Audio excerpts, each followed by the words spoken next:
in the morning. Right now, Vendog. 3, 2, 1.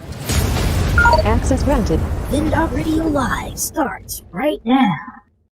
Yes, ladies and gentlemen, welcome to another episode of Vendog Radio Live.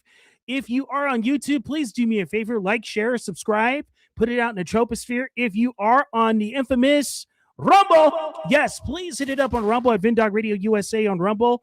If you are on X, formerly known as Twitterverse, we are broadcasting live to X, and I heard they finally got it working. They got the King Saul figured out, and thank you very much for doing that over at X.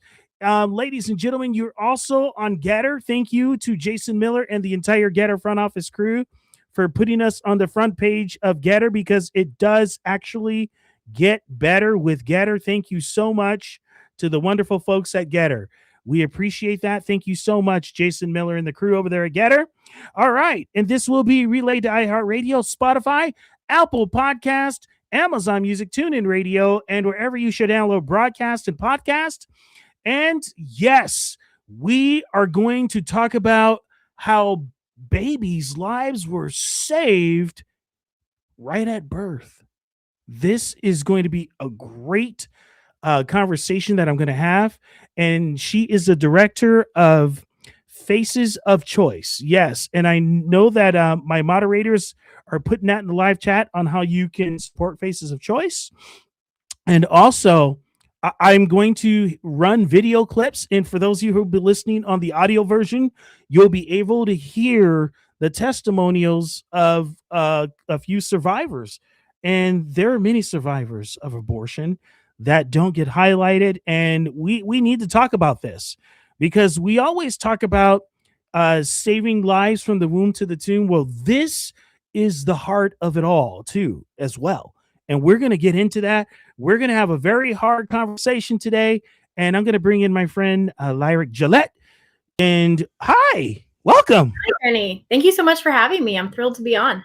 Oh, man, I am thrilled to have you on. And, you know, I had just barely learned about your organization, Faces of Choice. Before we start, playing the video clips and showing testimonials of survivors from abortion, I want to know a little bit how you got this started. Well, to preface, I want to give a quick definition for any who are listening, because a big part of this is that most, even in the pro-life movement, don't know what I mean when I say survivors of abortion. When I talk about a survivor of abortion, I mean real men and women who were aborted while they were still in their mother's womb, but survived the process. Right. There are thousands of such survivors living in the United States and around the world, and it's time to tell their stories. So I was blessed with wonderful family upbringing. I was actually home educated. I had parents who worked actually with Jay Sekulow to allow people to pray outside of Planned Parenthood. But, you know, the best heritage I believe that I was given in that sphere was that I wasn't taught what to think. I was taught how to think. And there is a very large difference between the two. And so in looking at the preponderance of human history and understanding that when you have the face of a survivor attached to a narrative, that is what changes things. That was really the inception point for my idea with Faces of Choice.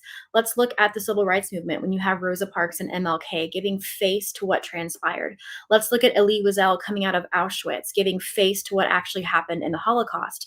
These narrative arcs, these stories actually change the way human perception interacts with the conversation. So, a few years back, I actually had a dream. Literally, I was asleep and the Lord woke me up from a dream, and I had the idea for a script, and I wrote the whole thing down, went back to sleep, and quite literally forgot about it until a few years later. Then in 2019, I thought this needs to be broadcast.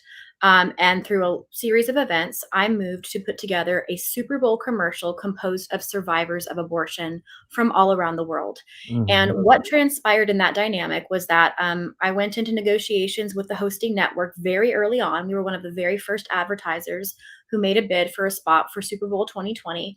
And we were led along for months. We were led up all the way until right before the Super Bowl. And we were put through what were called sellout situations. We were given lines of questioning that said, well, we want to run your ad. We just don't really know what you're trying to sell.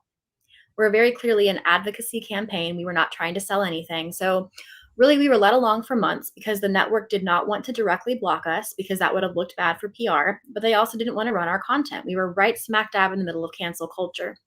So just days before the Super Bowl, about 150,000 people emailed the network demanding that they run the spot, crash their servers, but we were not ultimately given the ability to run the ad. This, though, resulted in a huge media blitz. The ad was run at the 2020 March for Life when President Trump spoke, and there were a lot of eyes on it. But the problem, Vinny, is that those eyes were within the conservative Christian pro-life echo chamber, and that's not who I'm trying to reach, and I'll explain why in a minute.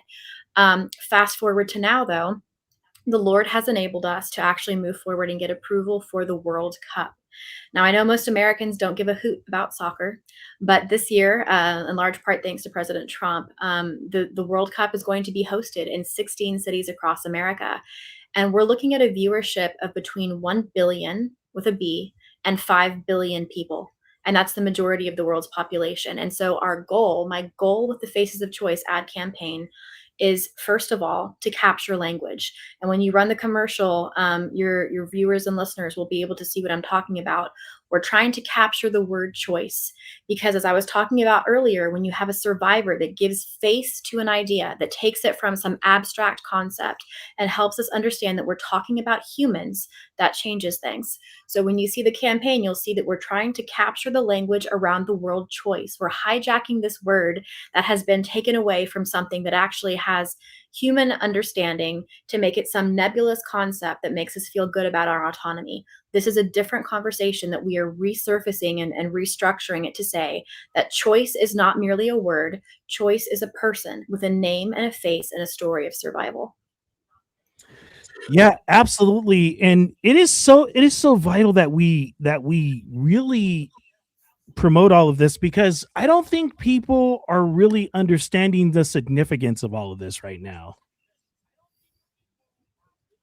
I so agree with you. He looked me in the eye. Can you look me in the eye and tell me that I shouldn't exist? That I should be dead? That I deserve to die that day. Can you look me in the eye and tell me that my very survival was a mistake? A terrible toll on society?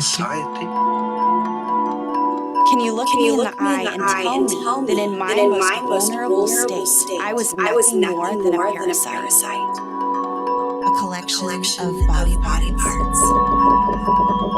Subhuman? Worthless.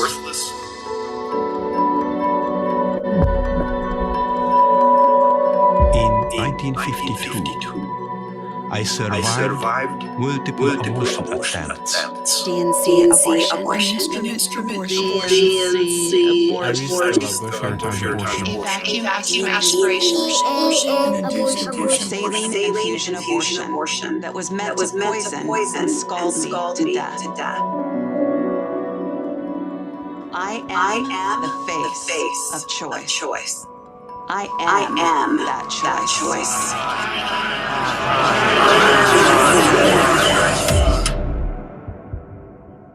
These are actual human beings who survived abortion procedures when they were still in their mother's wombs. These are the eyes, voices, and faces of choice. Choice is not merely a word. Choice is a person. Learn their stories.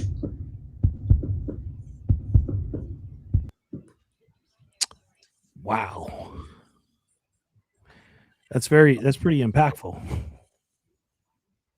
When you look a survivor of abortion in the eye and you tell them, I supported your mother's choice, that changes the conversation forever.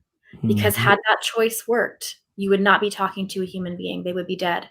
So either you support the choice or you don't. You either support the death of a human being or you think that their survival is fundamentally, objectively better and right.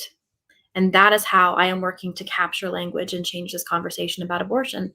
And so the World Cup forum, to where we literally have the world stage, is what we're looking at. And we need prayer. We need prayer and support.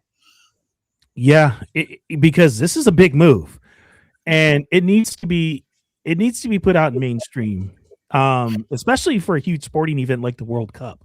Like you said, it's like 1.5 to 5 billion people that will be watching the World Cup worldwide. That's right. Mm-hmm. That's a lot of people. The live final alone, they're projecting 1.5 billion people.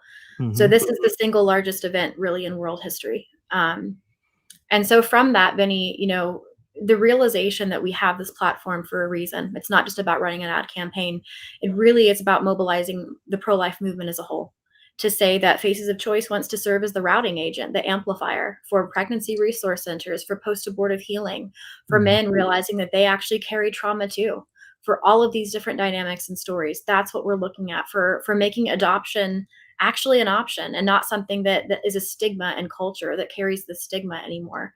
So this is really a very holistic effort that we're looking to do and looking to amplify all of these other pro-life dynamics. But, you know, you saw the faces of the survivors. You saw the young girl that had the mark on the front of her head that went all the way to the back of her head. Her name is Hope. And I can't think of a more beautiful name for a survivor of abortion than Hope. And Hope has survived a DNC abortion.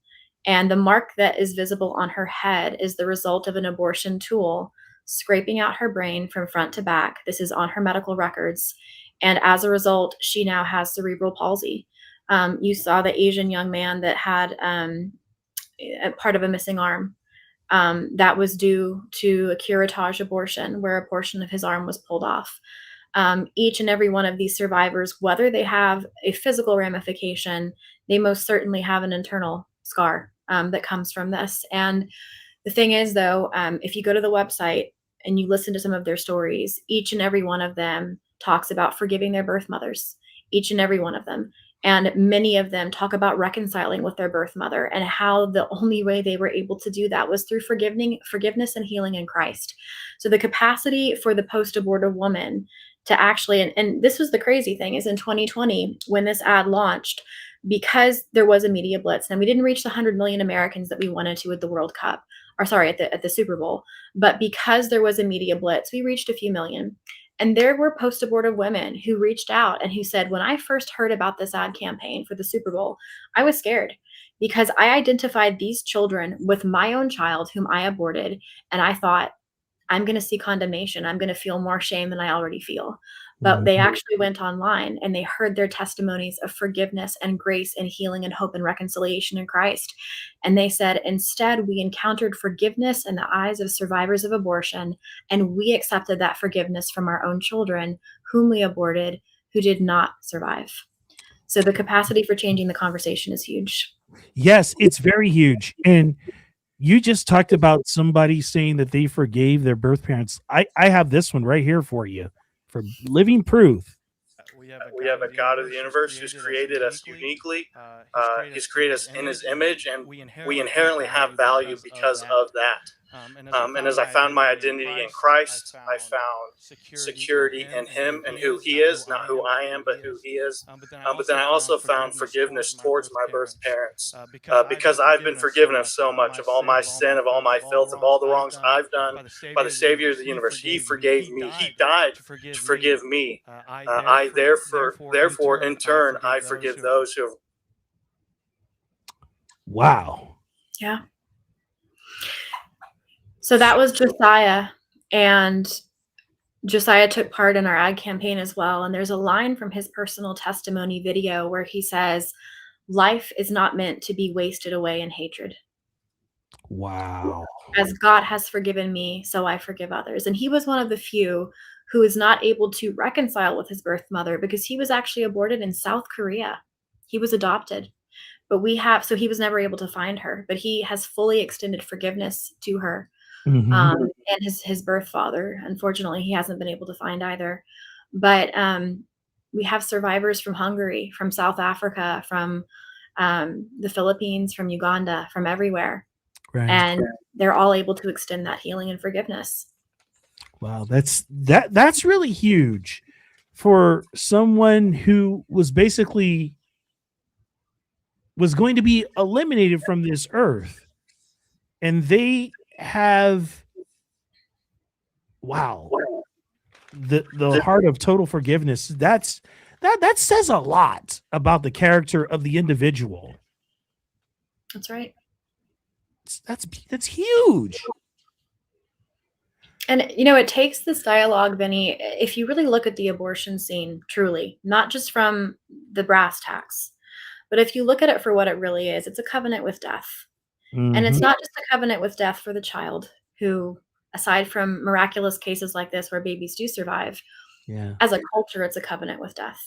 And you can see from the post-abortive trauma from the women who are walking through it, the men, 1 in 3 women in the church are projected to have had an abortion that they're keeping secret. So what we would really like to see with this campaign is twofold. First, that we recognize that choice is not a word to help us feel autonomous and happy, that choice is a human being. And that when you have an abortion, you're actually taking that choice away from a person. And it's a human being with a face and a name and a story of survival, like I said. But also the capacity for multi-generational healing, worldwide healing, through the source of life. That really is what we're hoping to see come through this in a way that is very tangible and that is very real. And I'll also say I'd encourage your viewers and your listeners to look into something called Abortion, the Dreaded Complication. This is a Pulitzer Prize nominated piece, excuse me, that details how, it's from the 1980s, that was detailing how babies were surviving abortion every single day and the suffering that these children go through. And they're often just left to expire. There is an account of one who was found in Scotland who was left in a brown paper bag in the dead of winter in Scotland outside of an incinerator, waiting to be burned with the trash. Wow. This is commonplace. And, now we're moving to the abortion pill, where the mother not only is having an abortion take place, but she is becoming the doctor as well. And so many of these women are taking them past the time that it's recommended for their safety. But what that also means is that there are more incidences potentially of the baby being born alive. So you have just a medical disaster, trauma that the woman is not even fully informed of in any capacity. She's now become the executioner, but also she's seeing potentially, her living, breathing child being expelled from her body in a way that was never intended. So we are really walking into a nightmare as a culture. And so that's why I'm hopeful and why I'm praying that this period in June and July, when we have this global microphone to reframe the language, will really make an impact. Yeah, 100%. And I had an issue with President Trump during his campaign, when he said he supports the Supreme Court's approval of the abortion bill. I'm like, are you serious? Yeah. I'm like, no, bro, we're not doing this. Because it seriously sickens me when I hear about all this stuff that people are supporting certain, moves on abortion.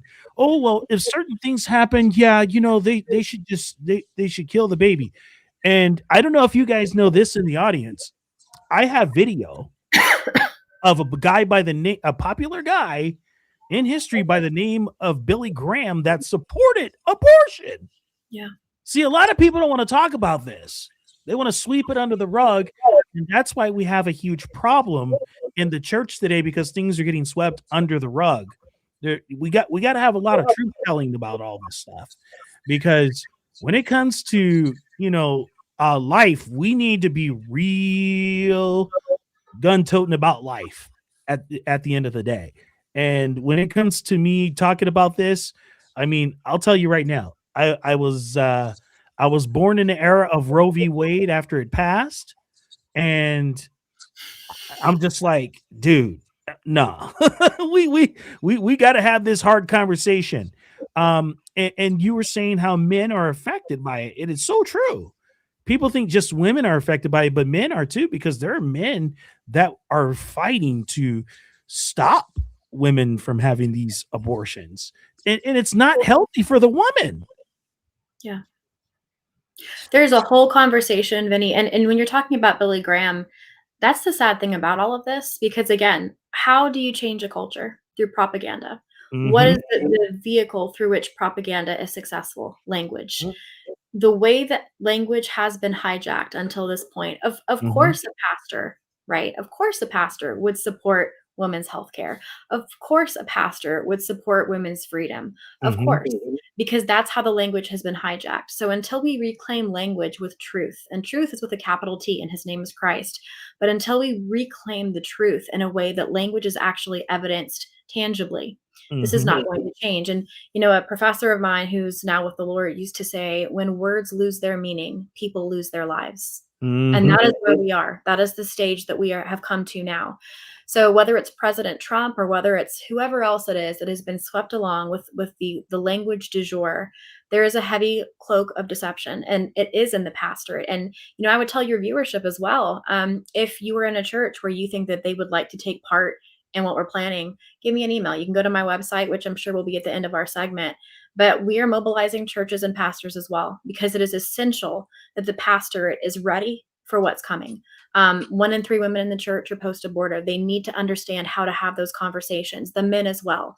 There are so many incredible groups that have outreaches to men. And you know, there's something, Vinny, that I've termed the hierarchy of the right to speak. And that's what the left really has decided, that there's this hierarchy that tells you whether or not you can speak about the issue of abortion. That if you're a man, you're at the very bottom of this hierarchy or this totem pole because you can't Mhm. get pregnant, so you have no right to speak. And if you go all the way up this hierarchy, there's different, you know, women who've never been pregnant, women who have been pregnant but haven't wrestled with abortion.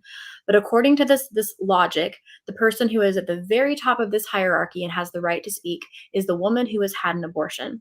Now, let's set aside this game for a second and realize that your experiential relationship to something should have no bearing on the truth of that situation. But let's Mm. set that aside. Let's say, okay, we'll play by your game. Your experience directly related to abortion gives you the most right to speak of anyone on abortion. If we're going to go down that line of thinking, it is not the woman who has had an abortion who has the most experience to speak to the issue.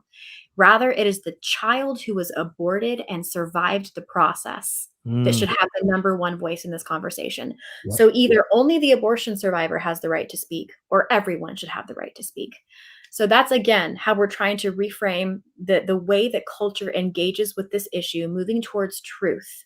Because until we do that, that's where we've been losing the battle, is the narrative. And that's what we're trying to overcome now. Mhm. See, I'm the type of person, I wanna help shake things up. So, you know, there's certain things in certain organizations that claim to be pro-life that are not really pro-life. And I'm not gonna mention any names because they don't deserve any plug here. No, I mean, it really is deception. There are so many layers to this. There always has been. Mhm. But I think giving a platform to people that have really lived it, humanizing something that we have made abstract. Mhm. You know, there's the term hiding unwanted things in the fog. We want to obscure the things that make us uncomfortable.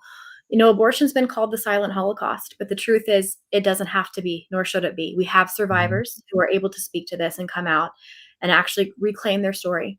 And so that's what we are working to do now. And I would just encourage your listenership to keep us in prayer, to be in contact.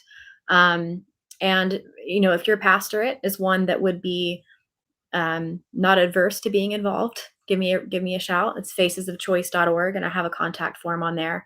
But we are mobilizing something very large, and you're going to start seeing it beginning in April to May, and then there's going to be a massive launch with the World Cup. The World Cup begins June 11th, and it lasts through July 19th. And on July 19th, there is a worldwide final, like I've mentioned, where there's going to be over 1 billion people watching this live final. So we need prayer. Yeah, you need 100% prayer. I got this from your site too. Check this out. This was interesting. While the 2002 Born Alive Infants Protection Act gave us the base, recognizing that all infants born alive are persons, we now need to build on that with requirements that healthcare practitioners treat the infant with the same degree of care afforded to any other newborn. It must be made clear that infants born alive are full legal persons under the law and should not be discriminated against because they were born as a result of an abortion attempt. At this moment, federal law in 35 states do not adequately protect the lives of infants who survive abortion. Wow. So, Vinny, that's how you have infants left discarded in a brown paper sack. And I know that was Scotland, but it's no different here in the States. I I mean, you have children who were, we have record of nurses, of children who were left to die in broom closets. The nurse went home from her shift after the failed abortion. The baby was left in a closet gasping for air. And 12 hours later, when the nurse came back to start her new shift, this baby who had survived abortion was still fighting for its life, left alone to die. You know, one of our survivors, Melissa Oden, survived, and she runs the Abortion Survivors Network. She survived a saline infusion abortion, where this was a very, very common type of abortion in the 70s and 80s. And she was meant to burn in a toxic salt solution in her mother's womb for 3 days. The procedure ended up lasting for 5 days, and Melissa was still born alive. And that was the thing with saline infusion abortions. Again, abortion is the only medical procedure where it's considered a failure if the patient lives, right? But she was born alive, and that was very common for saline infusion abortion victims, that many times they were born alive. And so, a conservative estimate for surgical abortion survivors is 86,000 survivors of abortion living in the United States today. That's not even counting those who may have survived and were left to die. And, but saline infusion abortion at the time was an even more prevalent type of abortion where babies would survive. So who knows how many children there are. The crazy thing is, Vinny, in the past few months, every single event that I have attended, where Faces of Choice has either been an exhibitor or something of that nature, I have had people come up to me stating that they survived an abortion. And they all have remarkable stories. There was, we were at TPUSA, and there was one young lady who came up to me, and her mother had a set of twins prior to her who did not survive. She aborted them. But then this young lady and her sister were twins, and they were aborted, and they survived. And after that happened, her mother changed her mind so much because she saw that Choice was a person, that she had 16 children after this. This young lady she's one of 18. So when you come face to face with the reality of choice, when you truly see life, when language actually becomes tangible in front of your face, everything changes. And whether it's, Abby Johnson, who was a former Planned Parenthood worker, who when she saw an abortion for the first time changed her mind entirely, or whether you have, Dr. Kathy Altman, who is a former abortionist who took part in our Faces of Choice campaign years ago, who when she understood for the first time truly the humanity of the child in the womb, when that connection is made, 9 times out of 10, I would say people understand, and then they actually choose life. So again, this is about thick layers of deception, the thick layers of deception that allow us to see a child survive an abortion and still leave them to die. And a whole other realm to this, but David Daleiden in his work regarding the trafficking of human baby body parts post-abortion by Planned Parenthood, there is a monetary reason why this is allowed to continue for organ harvesting. And that's a matter of fact. It's not conjecture. Your listeners and viewers can see that online. Yeah, as a matter of fact, my audience does know about the baby harvest, the body parts being harvested. There's a lady by the name of Dr. Heidi Klessing, who I've had on, and she has all of the stats on that and how much money is involved in all of this. And I'm gonna be straightforward. There are a lot of people that you think are for you inside government that are involved in all of this. In some way, they're complicit with lobbyists that are really pushing for this. So if you notice that if something doesn't get done when it comes to this issue, it's because those people are compromised to the gills. 100%. Whether it's self-imposed deception or something different. Again, I don't use the word covenant with death or covenant of death lightly. It is an intensely spiritual dynamic and battle that you're facing, that you're looking at. And until that is relinquished, until we have actually walked into the life and the light that is available to us in Christ, this is going to continue and perpetuate, whether it's in the legal sphere or in the medical sphere. In many ways, I feel that we've turned from a Hippocratic oath to a hypocritical oath. We're forcing doctors and nurses to partake in things that they did not enter the industry for. They entered to save and preserve life. And now as a culture, we have moved towards abortion, towards euthanasia, towards all of these things that are antithetical to the practice that they have entered. So No, it's time that we face the choice that is before us, and choose this day whom you will serve, choose life. All of these elements are fundamental to scripture. And Vinny, the scripture that really is at the heart for me of faces of choice is Revelation 12:11. And it says, and they overcame him, meaning Satan, and they overcame him by the blood of the Lamb and by the word of their testimony, for they did not love their lives unto death. And that is how I perceive these survivors of abortion. But the verse that comes after that, I also love. It says, and the devil was furious because he knows his time is short. And what are we seeing right now? His time is short. Yeah, he's running out of time. So he's trying to take as many with him as possible. Unfortunately, he has done that in America by the millions. Like, you wouldn't believe. It's absolutely asinine, and it kind of makes me Earl when I think about it, because it's just like, man, come on, folks. Like, really? You really want to participate in this? But we knew that these things would happen. Yeah. Wow. That's right. So I so appreciate you being willing to give these survivors a platform. Their story needs to be shared. And I think that, when we do come face to face with the reality that is before us, when we do understand that children are surviving abortions every day, when we realize what is in front of us with the abortion pill and seeing how this changes the landscape so drastically and makes it so much worse, not just for the child and the suffering that they have to endure, but for the women as well. That, I mean, I won't go into on air that the stories of just the medical malpractice that is being done here, and the horror and the trauma that you would expect people to have complex PTSD coming out of this, and many of them do. I mean, the suicide rates escalate. But another component to this, though, that the hopeful side, Vinny, is that one of the survivors on the campaign, the young boy that you saw with the dark hair, his name is Zechariah. He's one of the very first survivors through the abortion pill reversal process. His mother took the abortion pill, and that's a 2-part process. And many women experience regret after taking that first pill. It is actually very common. The problem is that most don't realize that there is an option, that there is an abortion reversal pill that you can actually take. So that's something that we want to get out there as well through this campaign, is to help women realize on a national, international scale rather, that if you have done this, if you have taken the abortion pill and you experience regret, it's not too late. You can still choose life. You can still make the choice that preserves the life of your child. Wow. That's absolutely amazing.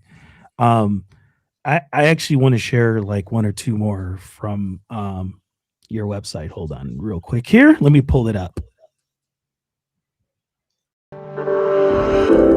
Hope's birth mother was in her first trimester when she chose to have an abortion.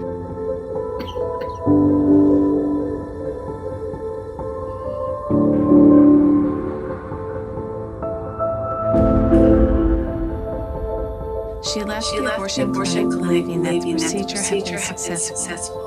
However, she realized she was still pregnant at 5.5 months and decided to choose life then. She did not know the abortion procedure had injured her baby until Hope was born at 32 weeks, weighing 3 pounds 6 ounces. Hope had sustained a large injury from her forehead back to her right ear, where her scalp and skull had been cut away. Her medical records state the jagged edges of the skull and the open scalp had the appearance of an old wound, a result of the abortion procedure. Hope was fighting for her life at birth and was resuscitated several times. She was eventually placed with the Christian Adoption Agency, and we adopted her when she was 3 months old when she was discharged from the hospital. Hope's life has been filled with doctor's appointments, therapies, surgeries, tutoring, modifications, special equipment, wheelchair lifts, ramps, accessibility issues. She has required 24-hour care her entire 28 years of life. However, her life is so full. I look at her face and I see light. I see hope. I don't see the difficulties she faces day in and day out due to the failed abortion. I see her joy and passion for life. She doesn't see limitations. She enjoys life and loves others, enjoys life to the fullest. Hope's birth mother came and stayed with us recently. And we all share a special bond and a love for each other. She is a part of our family. Wow. You know, Vinny, the trope is often that if a child is going to be born into poverty, it would be better for them to be aborted. Margaret Sanger. That's right. That's right. And, you know, in large part, as I'm sure you know, Margaret Sanger and Planned Parenthood is why the African American community is still a minority. They would not be in a minority status any longer if it were not for the targeted abortions. So all of this has been part of a eugenics forward bent that most people have no concept of. But the thing is, and another component to this, though, how much more power do you add to the conversation if an abortion survivor communicates, I've experienced two things. I have experienced abortion and I have experienced adoption, and I can tell you which one is better. It's adoption. So this is the capacity to completely flip the narrative and even hope, you know, coming out of this abortion and now having the physical ramifications that she's walking with because of them. Her adoptive mother, I mean, I know them. I know them in person. I have traveled to Florida. I have met Hope and Terry and Dawn, and they're an incredible family. And the sacrifice that is just a daily walk, tending to her health and her healing. None of that is begrudged. Every moment of that, and there are difficult moments, but every moment of that is walked in with hope and gratitude. So that is what the world needs to see. There needs to be the self-sacrificial understanding of what the conversation is and the value of human life. Because here's the truth. I don't care what issue you care about as an individual, whoever you are. Right. If you care about human trafficking, if you care about domestic violence, whatever the issue is, unless you get the first principles conversation oriented correctly first, which is, in whose image are you made? Whose are you? Until you have that first principles conversation oriented, that we are made in God's image and that our worth and our value is inseparable from our existence because of that singular fact, then no other abuse towards humanity is going to be mitigated truly or dissipate, because your first principles are wrong. So if you want to address trafficking, if you want to address euthanasia, if you want to address any of the hot button topics of our day, even in the Me Too movement, you know, the misuse of sex towards women or towards men, whatever abuse you're talking about, none of that is rectified until this is. And it starts at conception with the value of human life, because unless you get that right, nothing else will fall in line. Wow, you are 10,000% correct on that one. And I wish more people would think of it that way. That's why this conversation needs to be had more than just, you know, once. It needs to be had often, and it needs to be had within the church, the confines of the church as well. We can't let this just go by the wayside. This is just not, it's unacceptable. At the end of the day, it is totally unacceptable. You know, got too many people worried about how much it'll affect, you know, their filling of the pews and how much money they're going to make at the end of the day. That's the main problem right now. That's right. And very much of it is oriented towards a very self-focused view of the world. But once again, if you're going to, and that's really the sad thing too, Vinny, about what we've been telling women for so long. We've really been giving a very cannibalistic and I think demeaning view of the world. We've told women that you cannot get ahead unless you step on the necks of the most innocent. That is such an abysmal view of what it means to be a woman. And by no means am I saying that a woman's value is in her ability to get pregnant or to have a child. Of course not. Your value is completely outside of that. But if you believe the message that you must arrest a natural biological process that is intrinsic to your capacity, that is not shared, that is simply a woman's ability. If you believe that in order to get ahead, you must abolish and desecrate that capacity and arrest it in its natural form, to me, that is an assault on what it means to be a woman. That is an assault on the unique capacity of a woman. And we've just accepted this language and this line of reasoning that says it's better to arrest a natural biological process than it is to celebrate it. And that to me is the misogyny. Yeah. I don't know if you agree with me on this or not, but this is just my opinion, and there's actual proof. I believe that the feminist movement was the beginning of the ruin for the women. Depends on what part of it you're talking about. I call myself a first wave feminist. And Mhm. what that comes from is Susan B. Anthony, who was very pro-life, who was very pro-family, who was very Mhm. pro-faith. And her work was very simple. It was to allow for equal rights for things like property ownership and voting. Mhm. As a red-blooded Texan, I'm all in favor of that. But to me, it ends with the first wave. When you come out of that first wave and you Yes, start that moving, second wave yes, on was dangerous. exactly. When you move into this and it's no longer a pro woman, it turns into, I think, an outward focused hate agenda that again is just divisive. And you look at how movements are co-opted through propaganda. It's always through division. So the first element of that first wave feminist movement, I forget her name. I think it was Elizabeth, but Susan B. Anthony actually had a fellow co-patriot in the first wave, and it was a woman who had many children, who was a stay-at-home mom, who wrote a lot of the speeches that Susan B. Anthony delivered, who was very pro-family and very pro-faith, and they worked together in this. That to me, and you know, many of the men came alongside of them and were involved, and it was really a wonderful collaborative effort. That to me is healthy. That is Christ-like. That is the way that Jesus elevated women to the place that they were supposed to be in a state of true equality. But when you move past that and you're looking to, instead of equal opportunity, you're looking to equal outcomes, that's when things change. And we see this no matter what is happening, what the nature of the division is. We see this throughout human history. So I agree with you in its current form, especially. I don't think that feminism is feminine. I don't think it's pro woman. I think it's politically motivated. It's monetarily motivated, and that women are being used.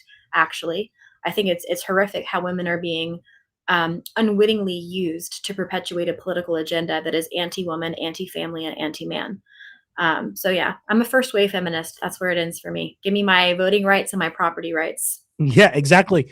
The reason why I say that movement was just dangerous because of the simple fact the structure of that movement was actually to destroy the home, the family. That's what it basically was meant to do. Because to me, the way I was raised, men were meant to be leaders and providers. That's how I was raised. That's just the way it's that I was raised on that concept. So I believe that was the road to the destruction of the nuclear family, which we're seeing at its alarming pace right now as we speak. I mean, look at the fatherless homes, not just in the inner city, but it's happening everywhere, everywhere, worldwide. I hear the stories. You know, here's a hot take from me.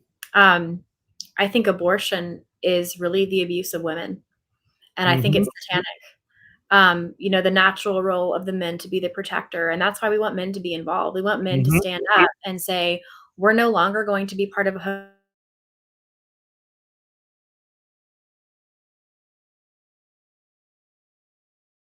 It does, but I will say that between men and women, it benefits men more than it benefits women. The harm to the woman in the terms of, you know, being a single mother is more, I think, tangible. Mhm. It destroys both the soul, the mind, the spirit 100%. But it's time for men to stand up and be the leaders and say, we're no longer going to participate in hookup culture.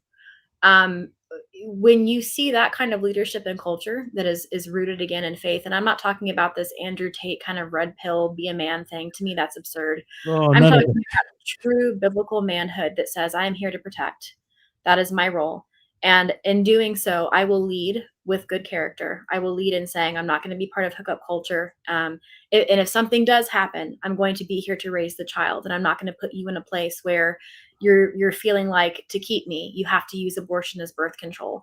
When men start leading in that way, that's when things change. And that's another reason I think, Vinny, I'm excited to get this into the World Cup, because having men in some way be targeted by this type of messaging, and to realize you do have a voice in this. Your voice is essential. Your voice is not, it should not be passive. It should not be set to the side. Stand Mhm. up and be a protector, be an advocate, and tell the women in your life that you want to be a father, that you're there if something happens. And again, we can have the whole conversation about how, sex has its place in marriage, not outside of it. But we don't live in an ideal world where that's going to happen every time. But at the very least, we can be in a cultural understanding where we do not look at abortion as birth control for a perceived mistake that is made, and to where men have the courage of conviction to say, I will not step on the neck of a child because I don't want to take responsibility and natural protective leadership. So we need to embolden men to be able to say that again with courage of conviction and with the understanding and integrity of what it is to be and to lead like a man. The Apostle Paul talks about how a man is supposed to lead, and he loves his wife just as Christ loves him. You know what I mean? And that is a missing foundational art in today's society. And I believe that men need to stand up and be men of valor when it comes to those things. They need to be biblical men. And actually, I have a small group of men that I deal with, and we hold each other up to that level, regardless. It's put it this way: it's no holds bar. It's no ifs, ands, or buts. It's like you don't have to do it, but you got to do it. It's mandatory. Yeah. And I think that's what's not happening right now. I think we live in such an emo world that, oh yes, men, we got to play on our emotions. No, forget that. No, you can't do that. That's why families are being destroyed. That's why the abortion rate is so high. It's absolutely incriminating to people, period. Especially to women. It's incriminating what's happening to women. And Vinny, there's also, because the Lord did give us emotions and Jesus wept. Yeah. But here's the thing. We are taking how we feel and we are becoming completely emotionally state dependent in culture. We are not actually orienting emotion to truth. Because what gave Christ the capacity to weep was the fact that he is truth. But if you're going to take this to a human level, it was his orientation to truth. So if men want to be emotional, you know what I would like to see? I would like to see men weeping over the idea that they've allowed their children to be murdered for generations because they want to have free sex without consequences. That's where I would like to see emotion and masculine energy directed in that sense, to where they say no more. I'm not going to, number one, I'm not going to put women in this situation anymore. And number two, if I see a woman who is doing this of her own volition, I'm going to call her to something better, and I'm going to be there to support her, and I'm going to lead by example, and my words and my actions are going to align. When you see that kind of leadership, you will naturally see culture following, because it's beautiful. It's raw, it's beautiful, it's masculine, and it is something that the world will really step back in awe to see. And that's what I'm hoping the change will manifest in. Absolutely. And I don't know. I don't know. I'm very hard nosed when it comes to that issue, because I've seen so many things being wrecked, and I'm just like, man, it's time for men to be men and stand up. That's right. See the forest for the trees. See that you're being deceived by the system. I mean, if there's anybody that's wavering on the topic, this may sound radical, but go watch an abortion. You can see it online. You can actually see what it looks like to tear apart a child in the womb. And it's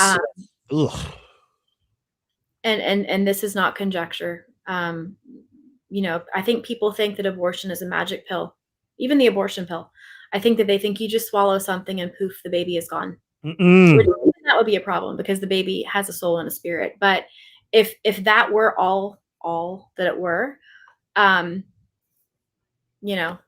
guess someone that doesn't have a concept of what it is to be made in God's image could say that, we can deal with that. But the fact is, it's brutal. It is a brutal process. You're talking about everything ranging from burning to having your body torn apart while you are fully conscious and aware of the pain, to having, an induced heart attack. How are we doing this to the weakest simply because we cannot hear their screams in the womb?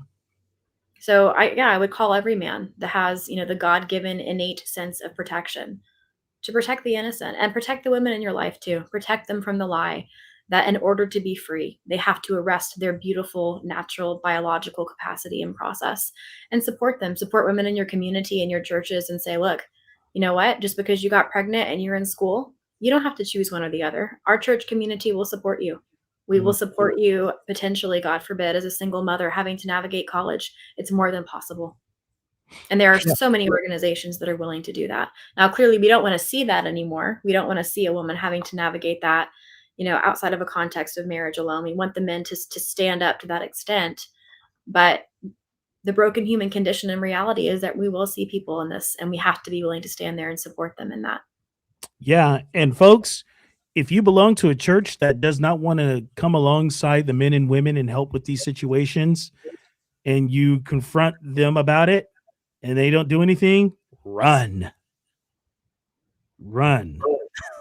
Seriously, because this has become a big problem in our society, and we need to really get a hold on it seriously, because I'm just over, the excuses of why the churches aren't helping. Because the church is the first line of defense for the community. That's how it's supposed to be. That's right. I'm reminded, Vinny, of a story during the Holocaust. It's often told under the title of Sing a Little Louder. And it's the story of a young child who, during the Holocaust, he was in church. And regularly there would be trains that drove past the church taking Jews to concentration camps. Mm-hmm. And inevitably, every single time these trains would go past the church, the people would see that it was a church, a place that you were worshiping the Lord. And they would start begging for mercy and begging for help and begging for intervention. And this child, an adult, while recounting the story, said that every single time this happened, the congregants, would sing a little louder to drown out the sound of the voices of the people asking for help. Sing a little louder. That's what we've been doing in our culture. We have been happy with the fact that we cannot hear the scream of the child in the womb.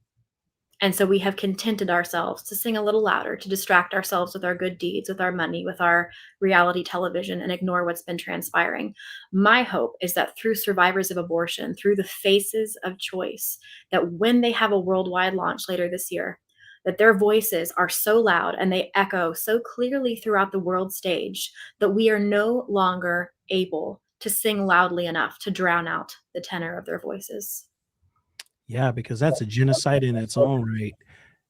And that's crazy that you had mentioned that, because I was thinking about that when people were being hauled off in those box cars, and they were actually screaming for help, and they weren't being heard because the church started singing louder and louder. I was like, wow. I said, just imagine if those people didn't do that and they got out there and actually helped those folks. And it's sick. Who are they praising? When they're singing songs of praise to the Lord of life, as these people are being hauled away to murder. And scripture even talks about this, of not defending those who are being hauled away to death. Who are we really worshiping in that moment? I don't think that the Lord receives that as a pleasing incense to his nostrils. No, not a pleasing aroma whatsoever. No. Wow, man. Wow. When we come back, we're gonna have some closing thoughts on all of this, folks. Please go to the website. Give it to them once again. Facesofchoice.org, and you can find us on Facebook, on Instagram, on YouTube, and on X. Our handle is at Face the Choice. So not Faces of Choice, but at Face the Choice. But our website is facesofchoice.org. Yep, and you can actually find the links on my Instagram and X page, and also my moderators put it in the live chat.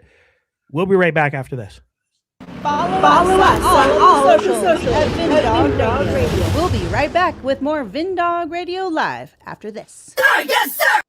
Hello, my friends. Podc here. Thank you for your support of the broadcast. I just want to tell you that in advance. And as you're watching, if you feel it led on your heart by the Lord to support the broadcast, yes, I am hitting the QR codes for you right there just to click on them. You can support us by hitting the Cash App, Venmo, or PayPal. That's right, Cash App, Venmo, or PayPal.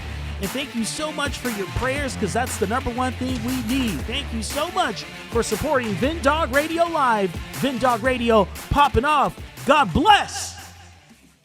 Hey, what's happening, everybody? Podc here. Now go to my website right now and order some merch for yourself. Hundreds of items to choose from. Men, women, children, pets, you name it, we got it for everybody. Yes, indeed. That is VinDogRadio.myspreadshop.com. VINNDOGG Radio.myspreadshop.com. Log on today and grab your gear. We have the latest. Yes, if you love Jesus, get your gear. VinDogRadio.myspreadshop.com. That's VinDogRadio.myspreadshop.com. Don't delay. Get shopping today. Now, back to the man on a mission for the King of Glory, Jesus Christ. Podc Radio. Yes, my friends, welcome back. And I'm just so thrilled and excited and blessed that you're here. Yes, I'm glad. I'm super glad that you're here, because we are talking to my wonderful guest from facesofchoice.org. I'm telling you, we really need to support organizations like this, because the big name organizations, people support them, but they're not getting the results with the boots on the ground like Faces of Choice is trying to do right now. Well, thank you, Vinny. This is a movement of the Spirit of the Lord, and we're wanting to see this convergence. We're wanting to see this where the pro-life message that comes out of the World Cup, like I said before, is capturing language that choice is a person, but that at the end of the day, all of the pregnancy resource centers, the post-abortive healing organizations, those who are promoting adoption as another option, that those elements are elevated, and that we elevate the name of Christ in all of this. I mean, that is essential. He is our source. He's the source of all life and light.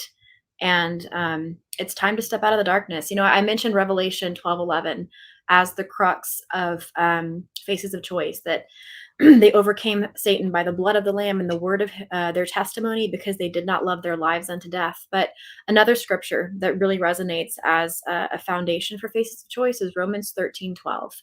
And it says, "The night is far spent, the day is at hand. Let us therefore cast off the works of darkness, and let us put on the armor of light."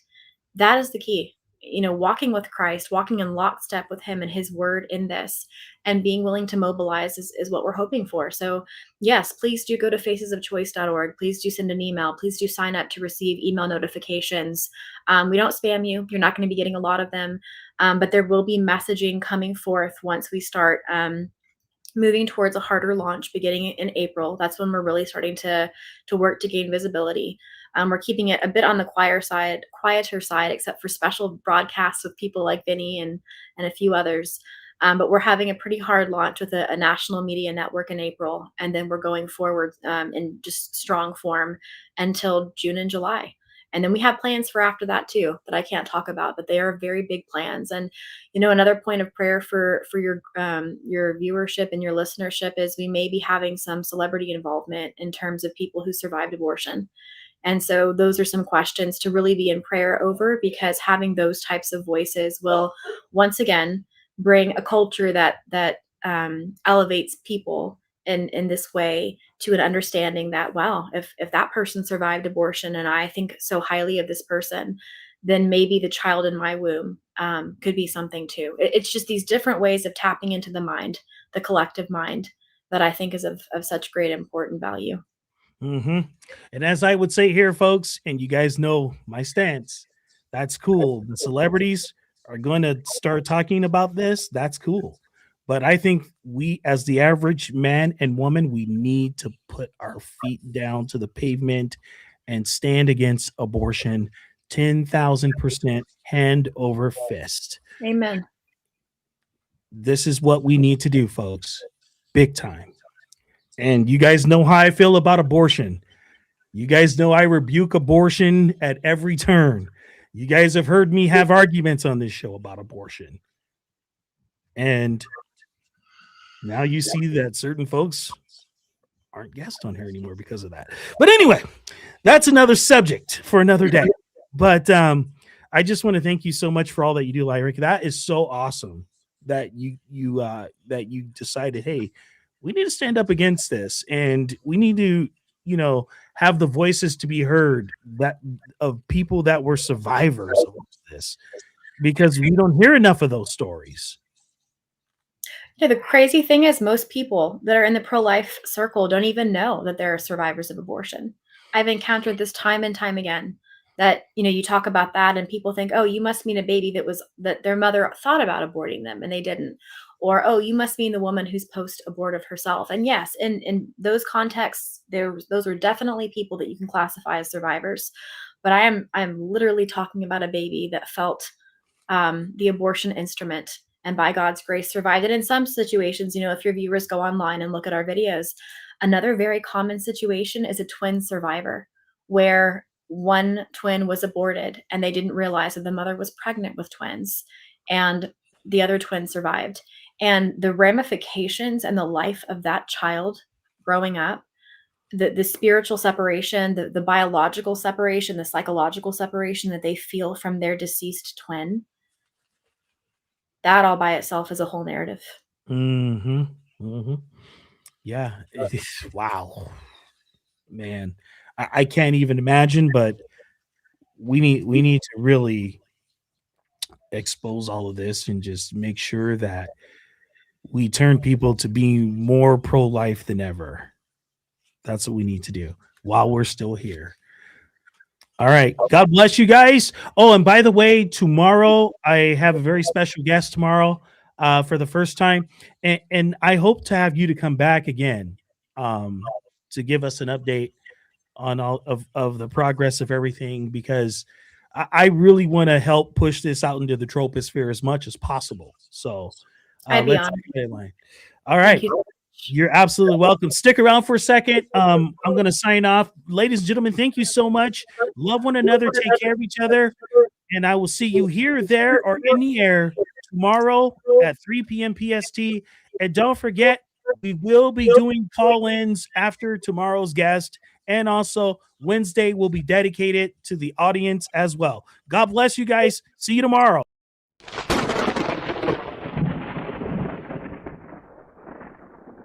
Don't let the government be your daddy. You are self-governed.